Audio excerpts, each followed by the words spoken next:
Welcome back to my channel. इस channel में आपका स्वागत है। जैसा कि आप सभी जानते हैं, इस चैनल पर हम बात करते हैं class 11th and 12th accountancy and economics की। तो आज फिर से एक नई वीडियो हम लेकर आए हैं accountancy class 11।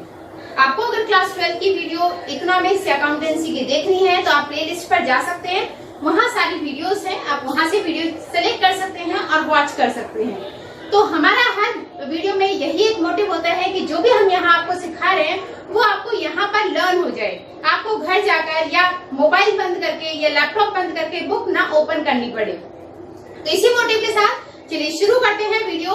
Basic accounting terms part 2। इसका पार्ट 1 ऑलरेडी बन चुका है, अपलोड हो चुका है। आप से वीडियोज में जाकर देख सकते हैं और इस वीडियो को वॉच कर सकते हैं। तो चलिए शुरू करते हैं सेकेंड पार्ट। इसमें हमारी टर्म्स है रेवेन्यू। रेवेन्यू क्या है? रेवेन्यू मीन्स जो भी अमाउंट आपको मिला किसी सामान को बेचकर या सर्विस देकर, उसे हम बोलते हैं रेवेन्यू। सपोज हमने पुरानी वीडियो में हमने एग्जांपल लिया था कि मेरा ग्रोसरी स्टोर है, ठीक है, ये स्टोर है मेरा। अब इस स्टोर में अगर मैं आटा, दाल, चीनी, चावल कुछ भी सेल करती हूँ, सेल ऑफ गुड्स, तो वो क्या होगा मेरे लिए? उससे जो पैसे आएंगे वो मेरे लिए क्या है? रेवेन्यू। सेम अगर हम सपोज मेरे जो शॉप है उसमें एक रूम खाली है, मैंने वो रेंट पर दे दिया, अब वहां से जो मुझे किराया मिलेगा वो भी मेरे लिए क्या है? Revenue. So revenue means sale of goods, जो भी हमने सामान बेचा उसके बदले में जो हमें अमाउंट मिला, या फिर जो हमने सर्विस दी उसके बदले में जो अमाउंट हम रिसीव कर रहे हैं वो होता है रेवेन्यू, ठीक है। नेक्स्ट है एक्सपेंस।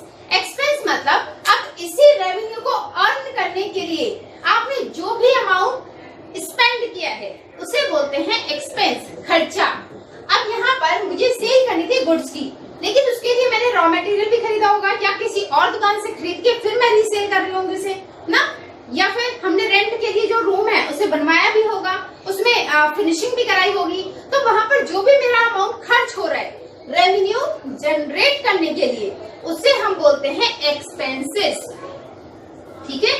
एग्जाम्पल ले लीजिए, आपने अपने घर में एक रूम किराए के लिए दिया है, तो उस रूम को किराए पे देने से पहले आपको उसकी मेंटेनेंस करना पड़ेगा, उसको फर्निशिंग उसकी देखनी पड़ेगी, मतलब फाइनल आपको थोड़ा बहुत उसमें एक्सपेंसेस करने पड़ेंगे, तब आप उसे रेंट पर देंगे, है ना। ऐसे थोड़ा रेंट रूम आपका लॉक्ड है, 4 साल से आपने रेंट पर दे दिया, तो उसको पहले मेंटेन आप करेंगे, उसके बाद रेंट पर देंगे, ठीक है। तो वही जो आपका मेंटेनेंस खर्चा आया है ना यहाँ पर, वही क्या हमारे लिए? एक्सपेंस, क्योंकि आपने वो खर्चा किया है रेवेन्यू जनरेट करने के लिए। अब आप उस रूम को रेंट पर देंगे तो आपके पास इनकम आएगी, रेवेन्यू आएगी, है ना। तो वही हो गया हमारा एक्सपेंस। नेक्स्ट आता है इनकम। अब इनकम क्या है? देखिएगा, डायरेक्टली लैंग्वेज में बोले तो रेवेन्यू और इनकम सेम सा होता है, पर थोड़ा सा चेंज है।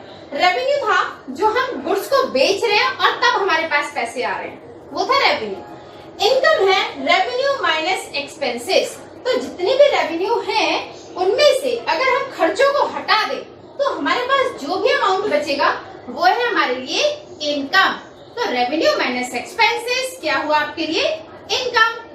नेक्स्ट आ जाते हैं प्रॉफिट पर। अब जो आपका प्रॉफिट आया उसे हम रेवेन्यू जो हमारी इनकम थी वही हमारा प्रॉफिट है, ठीक है। इनकम और प्रॉफिट दोनों सेम होते हैं। तो प्रॉफिट की बात कर ले तो प्रॉफिट हमारा 2 टाइप्स का होता है, gross profit and net profit. इनके बारे में डिटेल हम आगे चैप्टर्स में पढ़ेंगे, तो अभी देख लेते हैं छोटा सा कि होता क्या है ग्रॉस प्रॉफिट। अब सपोज आपके हाथ में जो मोबाइल है ये 20,000 रुपीज का है, ठीक है। ये 20,000 रुपीज में आपको मिला है, मतलब सेल कितने में हुआ? 20,000 में। इसकी जो कॉस्ट थी, मतलब जब ये बनकर रेडी हुआ था तो इसमें 10,000 रुपए कंपनी के खर्च हुए थे, ठीक है।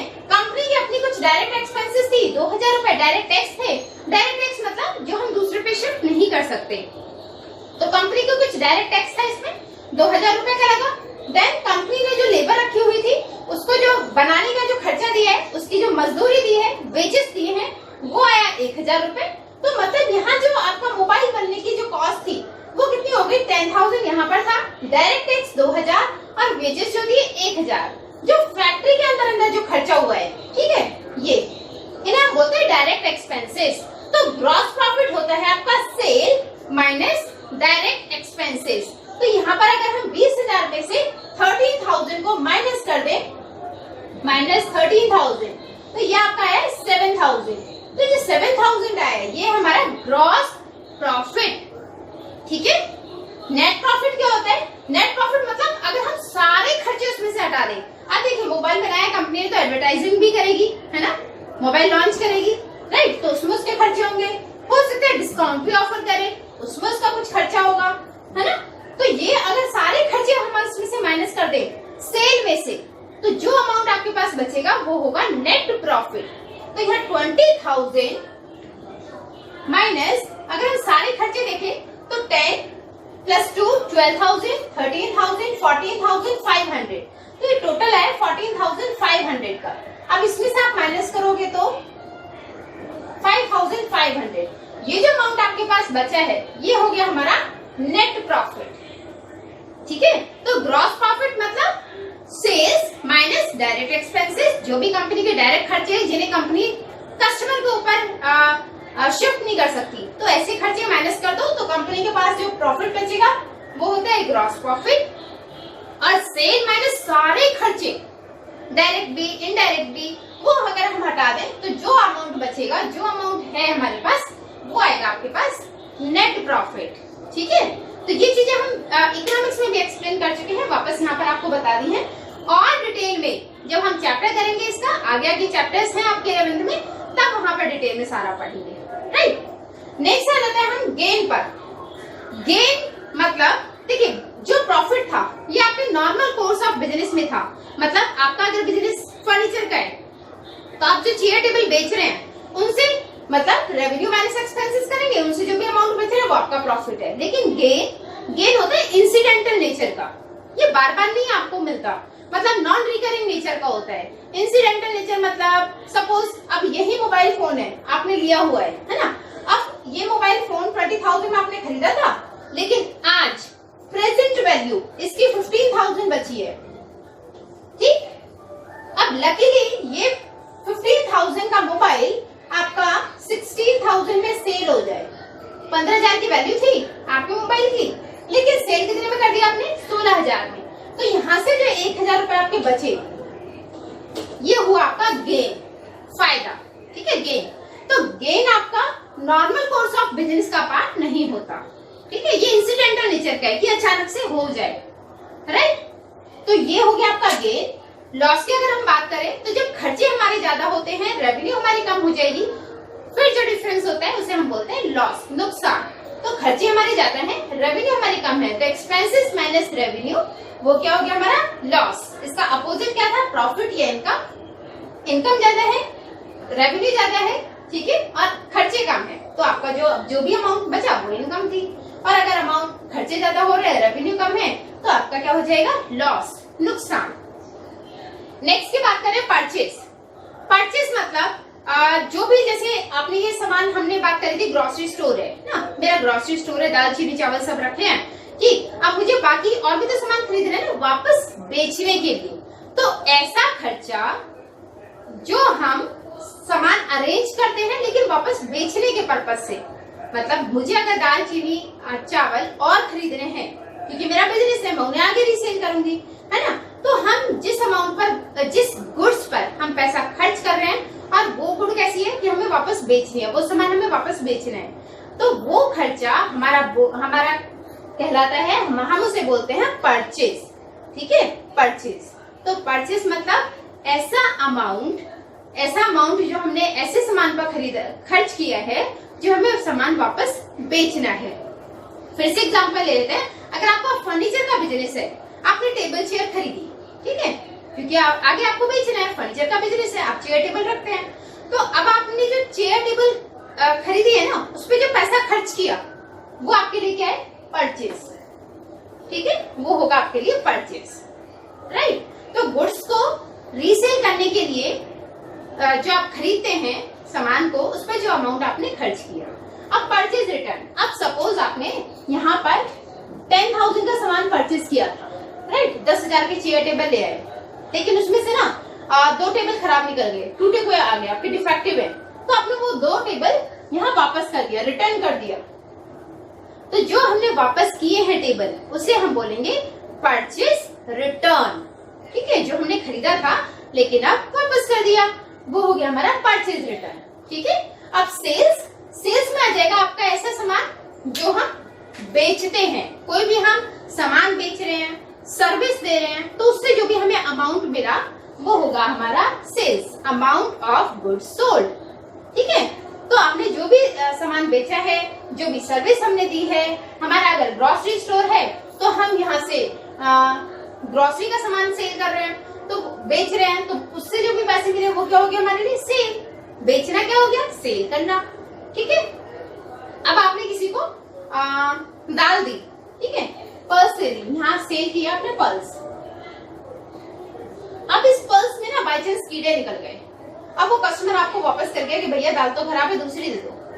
ठीक है, अब उसने क्या किया, वो वापस कराए, रिटर्न कराए। तो जब कस्टमर बिजनेस में आपका सामान आपको रिटर्न कर दे, उसे हम बोलते हैं सेल्स रिटर्न। ठीक है, जब आप रिटर्न कर रहे थे तब उसे बोला गया परचेज रिटर्न, बट जब आपके पास रिटर्न आ गया, कस्टमर आपको वापस करके गया है, तो वो हो गया सेल्स रिटर्न। ठीक है, नेक्स्ट है हमारा गुड्स। गुड्स देखिए, कोई भी प्रोडक्ट होता है जिसका भी आप बिजनेस कर रहे हैं ना, उसमें जो भी आपका प्रोडक्ट है वो आपके लिए गुड है। आप फर्नीचर का बिजनेस कर रहे हैं तो चेयर टेबल आपके लिए गुड है। आप ग्रोसरी स्टोर का बिजनेस कर रहे हैं तो ग्रोसरी का जो भी सामान है आपके पास, हाउस होल्ड जो भी मटेरियल है वो आपके लिए गुड्स है। ठीक है, आप मोबाइल फोन का बिजनेस कर रहे हैं तो मोबाइल फोन आप सेल परचेस करते हैं तो मोबाइल फोन आपके लिए गुड हो गया। ठीक है, तो जिस भी यूनिट में बिजनेस डील करता है उस प्रोडक्ट को हम बोलते हैं गुड्स। जो फिजिकली प्रेजेंस होती है जिसकी, है ना, इसे हम देख भी सकते हैं, टच भी कर सकते हैं। सर्विस को ना तो हम देख सकते हैं ना टच कर सकते हैं, हम केवल फील कर सकते हैं, है ना। देन आ जाता है आपका स्टॉक या इन्वेंट्री। स्टॉक इन्वेंट्री मतलब अनसोल्ड गुड्स जो हमारे पास बचा हुआ है, या अनयूज्ड गुड्स जो हमारे पास बचा हुआ है, उसे हम बोलते हैं स्टॉक। अब मुझे 20 टेबल चेयर बेचनी थी, अभी भी मेरे पास 12 बची हुई है, 8 सेल हो चुकी है, 12 बची है, तो ये जो 12 बची है ना, ये 12 क्या है मेरे लिए, स्टॉक, इन्वेंट्री। अब अगर यही 12 टेबल ईयर के शुरू में मेरे पास बची हुई है तो इसे बोलेंगे हम ओपनिंग स्टॉक। जो हमारा होता है फर्स्ट अप्रैल को जो भी हमारे पास अनयूज्ड या अनसोल्ड मटेरियल होगा वो होगा हमारे पास ओपनिंग स्टॉक, उसे हम बोलेंगे ओपनिंग स्टॉक। और ईयर के एंड में, हमारा अकाउंटिंग ईयर का एंड होता है 31 मार्च को, 1 अप्रैल शुरू होता है और 31 मार्च को एंड होता है। तो 31 मार्च में जो भी हमारे पास अनसोल्ड गुड्स बचे हैं, ये क्या होंगे हमारे लिए, क्लोजिंग स्टॉक। ठीक है, तो जो भी अनसोल्ड या अनयूज सामान आपके पास ईयर के शुरू में बचा है वो ओपनिंग स्टॉक, ईयर के एंड में बचा है तो उसे बोलते हैं क्लोजिंग स्टॉक। राइट, नेक्स्ट है हमारा ट्रेड रिसीवेबल। ट्रेड रिसीवेबल मतलब जब आप सेल कर रहे हैं किसी भी गुड्स का या सर्विस का, ठीक है, तो उससे जो भी अमाउंट आपके पास मिलेगा वो होगा ट्रेड रिसीवेबल। अब इसमें 2 चीजें हमारी इंक्लूड होती है, एक डेटर और एक बिल्स रिसीवेबल। ठीक है, ट्रेड पेबल जो भी हमने सामान परचेज किया था ना, उसके बदले में जो हम पैसे देंगे, ठीक, वो होगा आपका ट्रेड पेबल। अच्छा, यहाँ जो सेल और परचेज करते हैं ना, ये उधार होना चाहिए, कैश में नहीं। तो जब भी आप क्रेडिट सेल करेंगे, उधार सामान बेचेंगे, तो उससे जो भी आपको पैसा मिलेगा फ्यूचर में वो होगा ट्रेड रिसीवेबल। और जब भी आप उधार सामान खरीदते हैं तो आपको पैसे पे करने हैं, पेमेंट करनी पड़ेगी, तो वो जो पैसा आप पे करेंगे क्रेडिट परचेज के लिए, उधार खरीदने के बिहाफ पर जो पैसा आप देंगे वो होगा आपका ट्रेड पेएबल। तो ट्रेड पेएबल में भी 2 चीजें इंक्लूड होती हैं आपके, एक तो होते हैं क्रेडिटर्स और दूसरे होते हैं बिल्स पेएबल। ठीक है, अब ये दोनों टॉपिक थोड़े से हमारे कंफ्यूजिंग हैं, तो इन दोनों टॉपिक्स को मैं आपको फिर से एक बार एक्सप्लेन कर देती हूँ। चलिए फिर से हम एग्जांपल पर आ जाते हैं। ये है आपकी कैंटीन, ठीक, और ये है आप, ये कैंटीन से आपने कोल्ड ड्रिंक उधार खरीदी है, ठीक है, क्रेडिट, कैंटीन वाला क्या कर रहा है आपको, क्रेडिट सेल, लेकिन आपके लिए क्या है ये, क्रेडिट परचेज, आप तो उधार खरीद रहे हैं, राइट। तो कैंटीन वाले के लिए क्या है ये, क्रेडिट सेल, वो उधार बेच रहे हैं, आप क्योंकि खरीद रहे हैं तो आपके लिए क्या है, क्रेडिट परचेज। ठीक है, अब जिसको हम क्रेडिट सेल करते हैं वो कौन होता है, डेटर। तो कैंटीन वाले के लिए आप कौन है, डेटर। ठीक है। और आपके लिए कैंटीन वाला कौन हो गया? आपके लिए कैंटीन वाला है क्रेडिटर, ठीक है, राइट। तो आपके लिए कैंटीन वाला कौन हुआ? क्रेडिटर, ठीक है। अब जब भी आप पैसा देंगे तो आपके बीच में डीलिंग हो गई, ठीक है, आपने एक पेपर पे उसमें बिल बनाया, आपको दे दिया, ठीक है, कि भाई आपको ना पैसे देने हैं। आपने बोला ठीक है 1 महीने बाद में आपको दे दूंगा, अभी गर्मी की छुट्टियां है, छुट्टियों के बाद जैसे ही स्कूल रीओपन होगा हम आपको पैसे दे देंगे, ठीक है। तो वो जो 1 महीने की डीलिंग हुई, जो आपने बिल लिया, इसने आपको बिल बना के दिया, ठीक है। बिल कौन बनाता है? सेलर। सेलर बिल बनाता है और किसको देगा आप ये बिल? आपको, आपने सामान खरीदा था, है ना, तो आप बिल को पे करेंगे। तो आपके लिए ये बिल क्या है? बिल्स पेएबल, ठीक है। और इसके लिए क्या था? वो बिल रिसीवेबल। ये उसी बिल से पैसे को रिसीव करेगा और आप उसी बिल से पेमेंट करेंगे, पे करेंगे, ठीक है। तो ये क्योंकि पैसे रिसीव करेगा इसलिए इसके लिए वो बिल क्या है? Bills receivable. आप क्योंकि उस बिल से पेमेंट करोगे तो आपके लिए क्या है? वो बिल पेएबल, राइट। तो ये हो गया हमारा ट्रेड रिसीवेबल, ट्रेड पेएबल, दोनों का मैंने अलग से आपको एक सेपरेटली समझा दिया है। आई होप आपको समझ में आया होगा। तो ये थी हमारी आज की वीडियो। ज्यादा लंबी वीडियो करेंगे तो आप भी बोर हो जाएंगे। वैसे मेरी कोशिश ये रहती है कि मेरी वीडियो में आप बोर ना हो, आपको चीजें यहीं पे आ जाए। और आज भी मेरी उम्मीद यही है, मुझे आशा है कि आप सबको यहीं पर सारी चीजें याद हो गई होंगी, समझ में आ गई होंगी। वीडियो अच्छी लगे तो वीडियो को लाइक करिए, शेयर करिए, मेरे चैनल को सब्सक्राइब करिए। और वीडियोस देखने के लिए बहुत सारे लोग ऐसे हैं जिन्हें अकाउंटेंसी में, इकोनॉमिक्स में डाउट्स होते हैं लेकिन वो शेयर नहीं कर पाते किसी के साथ। तो आप ऐसे लोगों की हेल्प कर सकते हैं। मेरी वीडियोस को आप कोशिश करिए कि अपनी क्लास के हर बच्चे के साथ आप शेयर करें। अपने ग्रुप में जितने भी आपके ग्रुप के बच्चे हैं, 11th में हैं, 12th में हैं, ग्रेजुएशन में हैं, इनफैक्ट वही सेम टॉपिक होता है, तो वहां पर भी जिस जिसकी आप हेल्प कर सकते हैं उनकी हेल्प करिए। आपको भी अच्छा लगेगा, मुझे भी अच्छा लगेगा और जिसकी आप हेल्प कर रहे हैं उसे भी अच्छा लगेगा। तो सबके अच्छे के लिए वीडियो को शेयर करना, लाइक करना। और नेक्स्ट वीडियो फिर से हम आएंगे एक नए टॉपिक के साथ। Till then bye.